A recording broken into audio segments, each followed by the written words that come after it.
Gentleman's time's expired. Just a reminder, the Secretary does have a hard stop at 1 o'clock today, so we're going to try and squeeze in as many as we can here. Right now, the next one up is Mr. Barr is recognized, a gentleman from Kentucky, for 5 minutes. Thank you, Madam Secretary. I want to drill down into the Treasury Department's ineffective sanction strategy when it comes to Russia.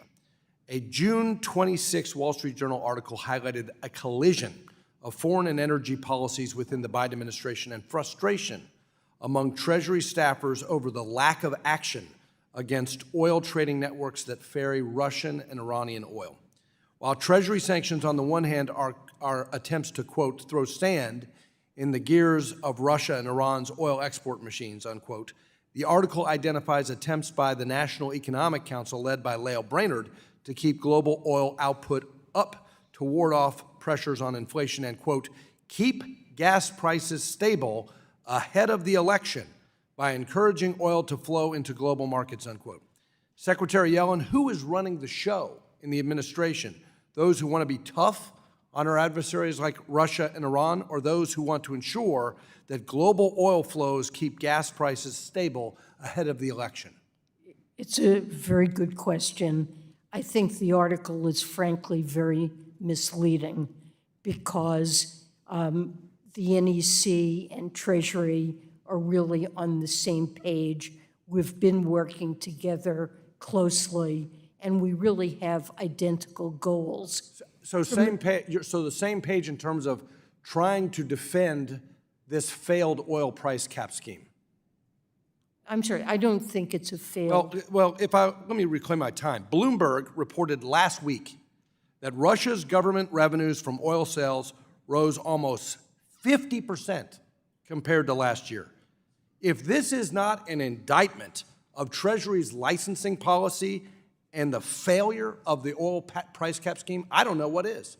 Well, it worked very well in the first year. Not anymore. Not anymore, Madam Secretary. Okay, so let me reclaim my time. I offered an amendment to the Financial Services Appropriations Bill. I got 30 Democrats to vote to sanction Russian oil exports. 30 Democrats, mostly climate-oriented Democrats. This administration, which has this massive climate focus, wants to punish American energy production. That's the whole strategy, through ESG and climate disclosure and no permitting, no licenses, no Keystone Pipeline. But when it comes to Putin's oil machine, license it. Allow exports of Russian energy. What on earth are you all doing? We've said explicitly from the very outset, we've had two goals with the price cap program. Number one, deprive Russia of revenue. Number two, make sure the global oil market is well supplied. Well, you failed in so both. Neither Americans failed in both. nor Madam people Secretary, in other you failed in both because you are waging a war against American energy, but you're green-lighting Russian energy. You're weak on Russia. I want this administration to revisit the failed oil price scheme and sanction the crap out of Vladimir Putin's energy, which is financing the war effort. Well, and the oil price cap is not working. Let me shift to China. Treasury has prohibited U.S. dealings with the publicly traded securities of certain companies connected to China's military-industrial complex. But since being put on CMIC list, Hikvision revenues have risen 30%. Sinochem's revenues up 60%. China Mobile stock prices shot up 90%. Huawei, SMIC, went on to develop advanced 5G chip, and Huawei isn't public to begin with. Clearly regulating the trading of publicly traded securities has proven irrelevant. Why doesn't Treasury impose blocking sanctions on these CMIC companies? Well, I can't discuss particular cases, certainly not in this venue.